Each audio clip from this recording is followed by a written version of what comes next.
Et bonjour, bonjour à tous. Ça fait un petit moment qu'on ne s'est pas vu. Ça fait un petit moment que j'ai pas fait de présentation comme ça. Aujourd'hui, on va parler de la détox. Et en particulier, je souhaiterais, un petit peu comme à mon habitude, mettre un petit peu de contexte dans tout ça. Parce que j'entends assez régulièrement des choses comme, ben, pour le foie, il faut prendre du radis noir, ou prendre du desmodium, ou ça c'est bon pour les reins, ça c'est bon pour ci, ça c'est bon pour ça. Et le problème, avec ces choses-là, c'est un petit peu ce que je surnomme des, faits divers, en fait. C'est qu'on a des petits bouts d'informations à droite, à gauche et du coup, on pense avoir une idée de qu'est-ce qui est bon, qu'est-ce qui est pas bon et ça mène souvent à des protocoles qui sont un petit peu hors contexte. Donc aujourd'hui, c'est vraiment mon intention, c'est de vous donner des connaissances pour que vous puissiez savoir un peu plus comment ces choses-là fonctionnent. Et vous allez voir dans le cinquième point, quand je vais parler du protocole que je vais vous donner, que la majorité des choses sont gratuites. C'est les bases dont on parle tout le temps, mais que personne ne fait, malheureusement. Donc, on va commencer avec un petit peu de contexte. Ensuite, je vais parler spécifiquement du foie, puis du système lymphatique. Ensuite, je vais parler de la détox de A à Z. Qu'est-ce que je veux dire par là?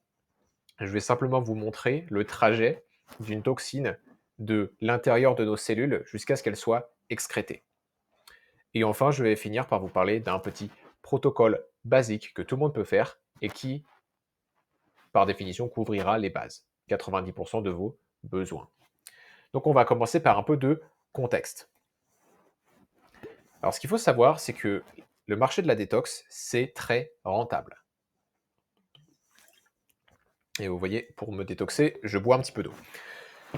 Donc c'est un marché qui est très rentable. Et disons que dans leur enthousiasme, il y a certaines personnes qui peuvent vous vendre des choses sans avoir conscience de la réalité physiologique du corps humain, ou du contexte, une fois de plus. Donc, avant d'acheter, et certainement avant de vendre selon moi, mais avant d'acheter un produit détox, il est important de comprendre comment notre corps excrète les toxines. D'accord? Parce que c'est bien beau de parler de détox du foie ou de drainage lymphatique, mais soutenir ces voies de drainage, ce qu'on appelle des voies de drainage, donc le foie, la lymphe, soutenir ces voies de drainage hors contexte, ça peut causer des dégâts. Ça peut causer de la fatigue, on peut tomber malade, on peut avoir des tensions musculaires, on peut avoir des insomnies, etc. Donc on veut faire les choses de manière méthodique, c'est ce que je dis tout le temps. Donc déjà, on veut savoir d'où viennent ces toxines. Parce qu'avant de se dire, bah voilà, faut les faire sortir à tout prix, on peut se poser la question, d'où est-ce qu'elles viennent? Alors la liste, elle est pas trop longue, je pense que j'ai à peu près tout dit. Les toxines viennent de ce qu'on boit, de ce qu'on mange, de ce qu'on respire, de ce que notre peau absorbe, éventuellement de ce qu'on injecte dans le sang. Donc il y a plein de vaccins, par exemple, qui ont notamment des métaux lourds dedans, et de ce que le corps produit naturellement. Donc, pourquoi le corps produit ça naturellement? Bah, c'est comme une centrale électrique, ça va produire des déchets, ou une centrale à charbon, bah, il y a forcément des déchets. Et avant qu'on aille plus loin dans le fonctionnement du foie, etc., il est important de rappeler quelque chose de basique, mais néanmoins essentiel. C'est tout bête, mais avant de forcer la détoxification, c'est important, c'est essentiel de réduire la quantité de toxines qui rentrent. Hein, logique. Parce que moins il y en a qui rentrent, plus ça va être facile. Et plus le corps peut le faire tout seul, en fait. Et petite anecdote, les cellules graisseuses, donc la graisse, sont souvent pleines de toxines. C'est un mécanisme de protection, et c'est notamment une de leurs fonctions, c'est-à-dire que le corps, quand il n'est pas capable de les excréter, il va emprisonner certaines toxines dans les cellules graisseuses. Et ma théorie, c'est pas juste ma théorie, mais disons ma théorie, c'est que c'est une des raisons pour lesquelles beaucoup de personnes peuvent avoir du mal à perdre du poids. Parce que, comme le corps n'est pas capable de détoxifier tout ça, il va, comment dire, il va retenir ces cellules graisseuses, il va pas les laisser partir parce que le corps n'est pas capable de les gérer, les toxines. Et une autre chose, c'est potentiellement pour ça que jeûner, donc ne pas manger pendant une certaine période de temps, ça peut empirer les choses. Parce que quand on jeûne, on brûle plus de graisse, c'est d'ailleurs un des intérêts, c'est un des arguments, et comme on brûle plus de graisse, ça va libérer ces toxines, et si on n'a pas ce qu'il faut pour les évacuer, on peut se sentir pas terrible quand on jeûne. Donc voilà, ça c'est un petit peu de contexte. Maintenant, on va parler du foie, le fameux foie. Qu'est-ce qu'il fait? Alors, le foie, il est vraiment au cœur du métabolisme. Qu'est-ce que ça veut dire par là? Je vais vous expliquer ce qu'il fait dans les grandes lignes. Mais déjà, ce qu'il faut savoir, c'est que le métabolisme, c'est divisé en deux parties, en deux moitiés. On a l'anabolisme et on a le catabolisme. L'anabolisme, c'est toutes les réactions chimiques, toutes les fonctions biochimiques qui sont associées avec la création de plus grosses molécules et le renouvellement des tissus. Le catabolisme, c'est l'ensemble des réactions biochimiques qui est associé avec la destruction et le recyclage. Et donc le foie, il a un rôle à jouer dans ces deux aspects, dans ces deux moitiés. Pour vous donner une image, une analogie, comme j'aime bien faire, pensez à si vous voulez faire des rénovations chez vous. Avant d'avoir une cuisine toute neuve, il va falloir péter l'ancienne. Donc ça, c'est le catabolisme. Donc on commence par le catabolisme pour détruire, pour faire de la place, et ensuite, anabolisme, on renouvelle, on crée quelque chose de nouveau.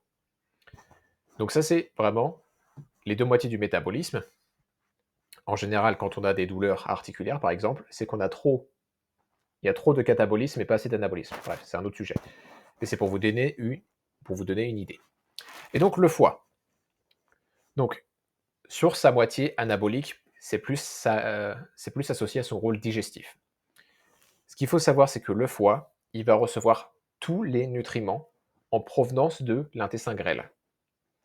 Et il va les préparer pour être métabolisés, pour être utilisés par le reste du corps.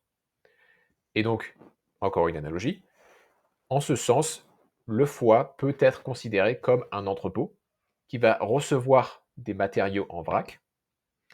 Ces matériaux, ils vont être déballés, organisés, et ensuite expédiés vers leur destination.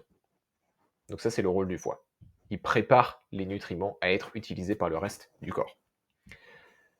Aussi, le foie produit de la bile, qui est stockée pour la digestion dans la vésicule biliaire, le petit bout vert au milieu de l'écran.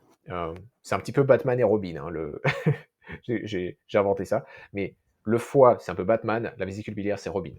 Ils sont copains. Donc, la bile, c'est ce qui permet, dans le contexte digestif, de digérer les matières grasses. Parce que ça permet d'augmenter la surface de contact des matières grasses dans l'intestin, et donc faire en sorte que les enzymes pancréatiques puissent agir dessus, que ce soit absorbé par l'intestin grêle.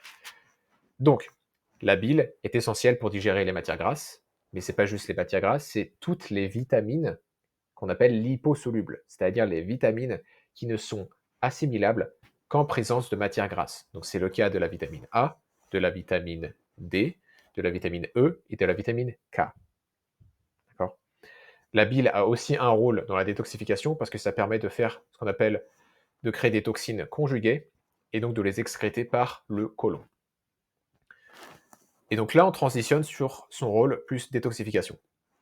Le foie traite la majorité des déchets issus du métabolisme cellulaire, donc les déchets générés par les cellules quand elles fonctionnent, ainsi que les différentes toxines qui sont présentes dans notre sang, dans notre alimentation, etc. Donc c'est-à-dire que dans son rôle digestif, quand il reçoit tous les nutriments de l'intestin grêle, il va aussi recevoir toutes les toxines potentiellement présentes dans ces nutriments, dans notre alimentation. Et donc, ce qu'il va faire, c'est que le foie, il va les filtrer, il va les rendre inoffensives, et il va les préparer à être expulsés de l'organisme par les voies urinaires, en passant par les reins, ou par le côlon. Donc ça, c'est le foie en termes physiologiques très très simplifié, ça fait d'autres choses, hein, ça permet de recycler des hormones, ça permet de produire des protéines, etc. Et dans la médecine traditionnelle chinoise, le foie fait plein d'autres choses, notamment la régulation du cycle menstruel chez les femmes, et aussi d'un point de vue plus psycho-émotionnel, le foie est associé avec le fait d'avoir un but clair dans la vie et d'être capable de mener ses propres projets à bien. Voilà. Et donc, avant que je passe à la partie suivante, un point très très important, souvent négligé. Avant de penser à soutenir le foie, en prenant des plantes, des compléments alimentaires, etc., il est important de se rappeler que parce que le foie est un des organes les plus actifs, si ce n'est le plus actif du corps, parce qu'il fait 50 choses, comme je viens de vous le décrire, il a faim. Le foie, il a faim. Il a besoin de nutriments pour fonctionner. Donc avant de penser à prendre, je ne sais pas, euh, du radis noir pour soutenir la fonction hépatique, il est encore plus important, c'est les bases en fait, mais personne n'en parle, il est encore plus important de nourrir le foie. Et pour ça, le foie, pour faire son boulot, il a besoin de suffisamment de vitamines du groupe B, il a besoin de suffisamment de protéines, etc. Donc, hyper important, on ne peut pas négliger ça. Si le foie n'a pas ces nutriments, ça ne sert à rien, voire ça peut empirer les choses, de soutenir, de le booster, de soutenir sa fonction. Ok, donc maintenant on va parler du système lymphatique. Parce que souvent, quand on parle de détox, on parle de deux choses, le plus souvent, soit de la détox du foie, soit d'un drainage lymphatique. Donc c'est pour ça que je parlais de ces deux choses-là en particulier. Donc, le système lymphatique. Le système lymphatique, donc c'est ce qui est représenté en vert sur l'image. Et il m'a fallu un bon quart d'heure pour trouver des images qui me convenaient entre cette diapositive et celle d'après. Parce que voilà, je voulais quelque chose qui soit clair et relativement simple à comprendre. Donc le système lymphatique, c'est un réseau de vaisseaux, hein, comme les vaisseaux sanguins, sauf que là c'est les vaisseaux lymphatiques, qui sont représentés en vert. Ils naissent au sein des tissus, c'est-à-dire qu'ils naissent pas au niveau des organes, enfin pas au niveau du foie par exemple, ils vont naître, enfin il y en a dans le foie, mais ils naissent dans les tissus. En gros, contrairement aux vaisseaux sanguins, on pourrait penser que ça vient du cœur et que ça va ailleurs. Là, ça vient des tissus et ça va aller vers les ganglions, c'est ce que j'explique. Donc c'est un réseau de vaisseaux qui naît au sein des tissus, dont le but est d'évacuer les déchets cellulaires. La lymphe, qui est le liquide qui circule au sein de ces vaisseaux, elle va finir par rejoindre les ganglions pour y être filtrée. Alors quand je dis filtrée, les ganglions, ils ne filtrent pas tout. Ils ont en particulier une affinité pour tout ce qui est pathogène, les microbes, les bactéries, etc. Donc c'est plus un rôle immunitaire. C'est pour ça que j'ai marqué, c'est très riche en globules blancs, en cellules immunitaires. Pour information, on a à peu près 5 litres de sang qui circulent dans le corps, et on a entre 8 et 10 litres de lymphe, donc potentiellement 2 fois plus. Donc la lymphe joue le rôle des égouts cellulaires, un petit peu. Donc ce qu'il faut savoir, et là on zoome vraiment, quand je disais que les vaisseaux naissent au sein des tissus, c'est à ça que ça ressemble, c'est-à-dire que dans les tissus, il y a des cellules partout, hein, ces petits trucs ronds. Ces cellules, elles baignent dans ce qu'on appelle le liquide interstitiel. Donc, elles baignent dans un liquide. Elles ne sont pas dans le vide intersidéral, elles baignent dans un liquide interstitiel. C'est dans ce liquide interstitiel que le sang dépose les nutriments, l'oxygène, les nutriments, etc., pour que ces cellules fonctionnent. Et donc les cellules, elles vont gober les nutriments, mais elles vont aussi évacuer leurs déchets. Et donc elles vont libérer ces déchets dans ce liquide interstitiel. Et le but est que ces vaisseaux lymphatiques récupèrent ces déchets. Donc ça, c'est le petit truc vert avec les flèches. Ça va absorber les déchets et ça va les évacuer. Ce qu'il faut savoir avec la lymphe, c'est qu'elle a un débit très très faible. C'est-à-dire que ça circule pas très vite. Potentiellement 2 à 4 litres par jour. Contrairement, pour le sang, à 5 litres par minute. Donc le sang, ça circule bien vite. On a notamment le cœur qui aide à faire circuler.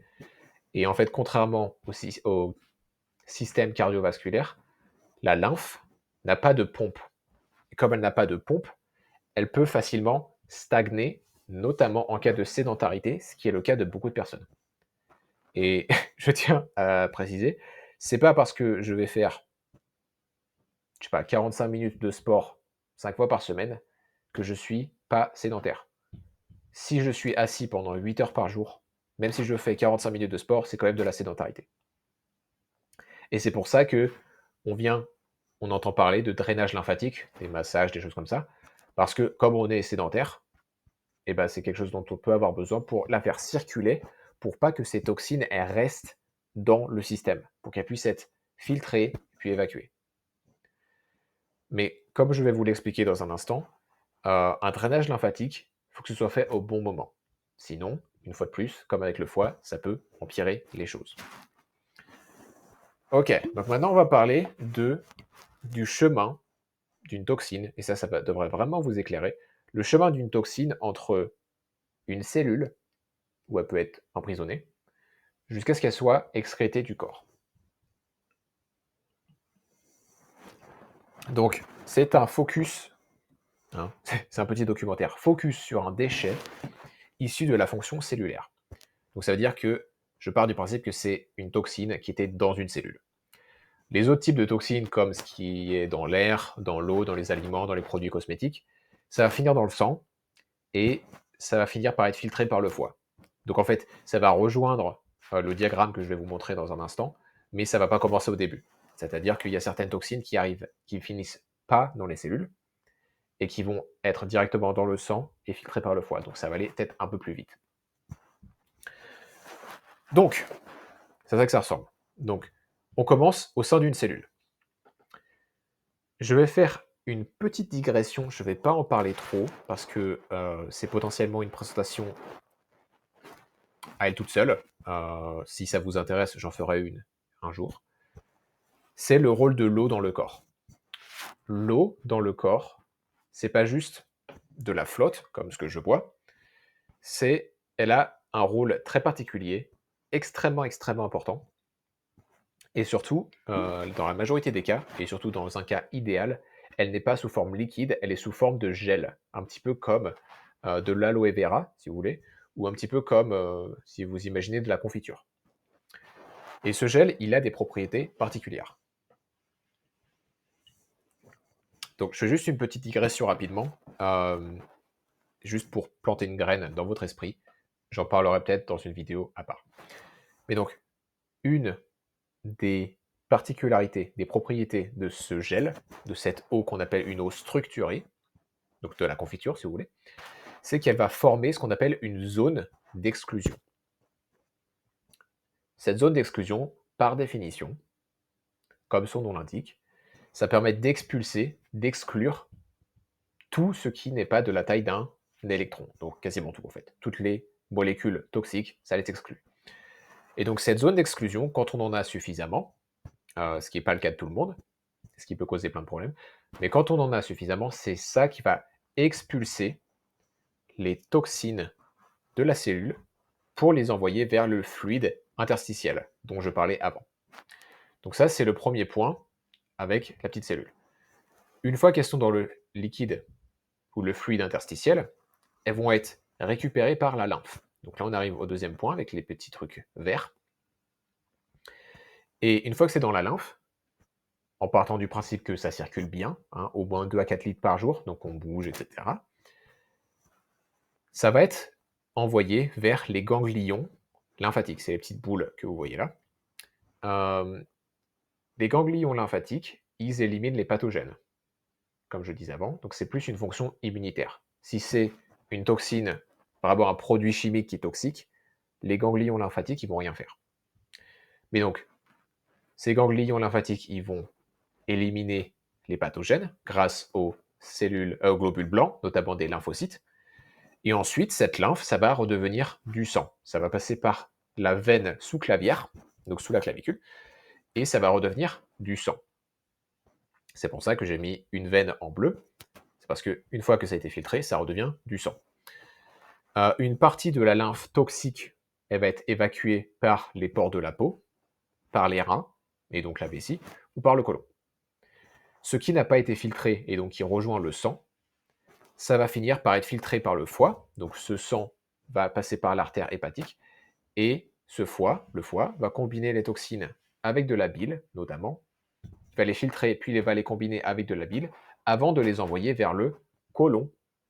Et donc, idéalement, si tout se passe bien, on élimine correctement le contenu du côlon. Donc, j'espère que vous commencez à voir que si on fait les choses dans le mauvais ordre, on peut forcer une détox en amont, donc plus haut dans le diagramme, tandis qu'en aval, c'est bloqué. Donc là, je vais y venir avec le protocole, mais j'espère que vous commencez à voir ce qui se passe. Donc maintenant, on va finir par le protocole. Et le petit diagramme que je m'apprête à vous montrer, je vous invite à l'imprimer dans votre esprit, peut-être faire une capture d'écran, peut-être mettre sur pause, peut-être le dessiner, je ne sais pas. Mais c'est essentiel à garder à l'esprit si vous entreprenez une détox pour vous. Donc, ça, c'est l'ensemble des voies de drainage. Il y a les reins avec la vessie, mais en général, si on fait ces choses-là bien, il n'y a pas de souci au niveau des reins et de la vessie, en général. Mais je voulais que ce soit relativement simple. Donc, ce qu'il faut savoir avec ces voies de drainage, c'est qu'il faut commencer à les soutenir de bas en haut. C'est-à-dire qu'il ne faut pas commencer en haut, il faut commencer en bas. Pourquoi en bas, tu as le système nerveux? Parce que si je suis en état de stress, le côlon, il ne va pas évacuer. Si je suis en état de stress, je vais très probablement pas avoir les nutriments pour que le foie fonctionne. Si je suis en état de stress, je vais probablement manquer d'eau structurée, donc de zone d'exclusion, et donc les cellules, de toute façon, elles ne vont pas exclure les toxines pour les libérer dans le fluide interstitiel pour que ce soit récupéré par la lymphe, etc. Donc, il faut absolument gérer le stress chronique. Ça tombe bien, j'ai une vidéo sur le sujet. Donc, bonne nouvelle. Et je sais que c'est pas sexy, mais donc il faut commencer par gérer le stress chronique et il faut s'assurer qu'on va bien à la selle. Sinon, ça ne sert à rien. Parce que si je stimule la fonction détoxifiante du foie, disons, mais que je ne vais pas bien à la selle, alors les toxines que le foie cherche à évacuer, elles vont être réabsorbées et ça va donc surcharger le foie à nouveau, tout en causant de l'inflammation dans le côlon. Et si je stimule la circulation de la lymphe, donc si je fais un drainage lymphatique, sans avoir un foie qui est opérationnel et une selle régulière, alors je vais surcharger le foie à nouveau, ou alors les toxines vont rester dans la circulation et je peux avoir des symptômes qui empirent les choses. Donc quelques pistes pour gérer le stress, c'est vraiment des bases, mais vous allez voir que ces bases, elles couvrent énormément de terrain. Comme je disais au début, l'étape 1, et ça devrait être évident, c'est réduire les toxines.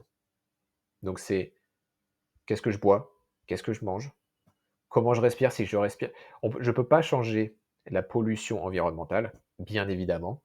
Par contre, si je respire par la bouche, je me tire une balle dans le pied. Parce qu'il se trouve que les sinus sont très forts pour détoxifier l'air avant qu'il atteigne les poumons. Donc très important, pour plein de raisons, de respirer en permanence par le nez, sauf quand vous parlez à un écran d'ordinateur comme je fais là. Donc respirer par le nez, c'est aussi hyper important pour la gestion du stress. Et donc réduire les toxines, c'est aussi, pour beaucoup de personnes, c'est changer les produits cosmétiques, changer les produits de nettoyage, parce qu'ils sont bourrés de toxines, de produits chimiques qui n'ont rien à faire là. Donc ça, c'est étape 1. Ensuite, c'est soutenir le nerf vague. Le nerf vague, c'est le 10e nerf crânien, et il est intimement lié avec le système nerveux qu'on appelle parasympathique, c'est-à-dire notre capacité à être détendu. Donc il y a plein de façons de soutenir le nerf vague. La première et la base, c'est de respirer par le nez. On peut chantonner, on peut faire tout un tas de choses, mais de manière générale, c'est gérer le stress. J'ai mis soutenir le nerf vague juste pour vous donner un autre terme. Il y a des façons, il y a des petits exercices pour le faire, il y en a plein. Mais le plus important, et ce que je vous recommande à faire, c'est d'aller voir ma vidéo sur la gestion du stress. et de mettre en place autant de choses que vous pouvez gérer. Parce que ça ira bien plus loin que tout le reste. Ensuite, c'est s'hydrater correctement. C'est pour ça que j'arrête pas de boire. Et bouger. Si je suis déshydraté, eh bien, je vais être constipé et je vais peut-être manquer de liquide pour mon sang et ou la lymphe. Donc, s'hydrater, hyper important. Et bouger, parce que comme je le disais avant, le système lymphatique n'a pas de pompe. Et ce qui l'aide à bouger, c'est le mouvement. Et la même, pareil pour le mouvement au sein du côlon. Là, il y a des petites contractions qui permettent de faire bouger les déchets au sein du côlon. Mais bouger, ça aide énormément. Donc, c'est notamment pour ça qu'on dit faire 10 000 pas par jour, parce que ça va aider. Ensuite, bien évidemment, on veut bien manger. On ne veut pas avoir de carence alimentaire. Ça va contribuer d'ailleurs à la gestion du stress. Mais on veut bien nourrir, bien nourrir. On veut bien manger. On veut nourrir le foie et tous les autres organes d'ailleurs. Mais on veut bien manger. On veut avoir suffisamment de protéines. On veut avoir suffisamment de vitamines dans notre alimentation, etc. Et très important, pour tout un tas de raisons, je ne vais pas aller trop dans les détails, mais aller au soleil et exposer sa peau au soleil. Hyper important, parce que le soleil, en particulier les rayons infrarouges du soleil, donc ceux qui sont extrêmement doux pour la peau, et qui permettent d'avoir une belle peau notamment, petite astuce, aller au soleil, c'est une des façons les plus efficaces de maintenir une bonne zone d'exclusion. Je parlais de la zone d'exclusion de l'eau plutôt, l'eau structurée. Le soleil, c'est une des meilleures choses à faire pour ça. Donc je sais que tout ça, c'est moins sympa à entendre que acheter mes jus multicolores et vous allez voir, vous allez tout détoxer, vous allez vous sentir super bien. Mais voilà, c'est méthodique, c'est la vérité. Et donc, comme je disais, l'avantage, c'est que la gestion du stress faite de manière holistique, faite de manière multifactorielle, c'est pas juste méditer comme j'ai mis, même si ça peut en faire partie, comme j'ai mis l'image, ça va naturellement soutenir toutes les voies de drainage. Et donc, dernier point, quand ces bases sont établies, éventuellement, si on a besoin, on peut rajouter certains protocoles. Pas avant. On ne va pas à la recherche des raccourcis. On veut faire les choses dans l'ordre, on veut mettre les bases en place et deviner quoi. Ça, c'est des choses qui ne dépendent que de vous. Ça ne dépend pas de est-ce que le masseur, il est disponible. Ou est-ce que je peux me payer un masseur tous les mois. Ou est-ce que je peux m'acheter du radis noir à toutes les saisons, ou du desmodium en comprimé, bref. Ces choses-là, ça dépend que de vous. La plupart d'entre elles, elles sont gratuites. Bon, bien manger, c'est pas gratuit, mais bon, c'est pas beaucoup plus cher que mal manger. Donc, vous savez presque tout. J'espère que ça a été utile. Si vous avez des questions, bien entendu, vous pouvez laisser un commentaire. Je suis toujours curieux de voir si vous avez des choses à dire. Si vous avez des sujets que vous aimeriez que je traite à l'avenir, vous pouvez le dire aussi. Et dans tous les cas, je vous souhaite une très belle fin de journée.